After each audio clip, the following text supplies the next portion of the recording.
Hello everyone and welcome to another Claude tutorial. Today we are going to learn how to connect Granola with Claude. We are going to go straight to the point. Before we do that, make sure you like the video, subscribe to the channel. It helps tremendously to create new content, so thank you very much in advance. And let's get started. So all you have to do is to log in here in Claude. You are going to click on the bottom left hand side and you are going to select settings. Once you come here in settings, you are going to go to connectors and you are going to click browse connectors. Here you are going to use the search bar, you're going to look for Granola, you're going to select the tool, and all you really have to do is to click on connect. You need to log in, authorize the connection, and that's pretty much it.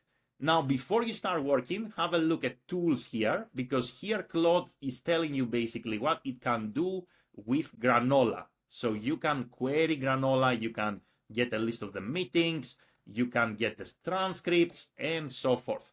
And you can also have a conversation with the system. You can prompt it and you can ask what are some other things you can potentially work on together with Granola, Claude plus Granola. So that's it. That's how easy it is to connect Granola with Claude.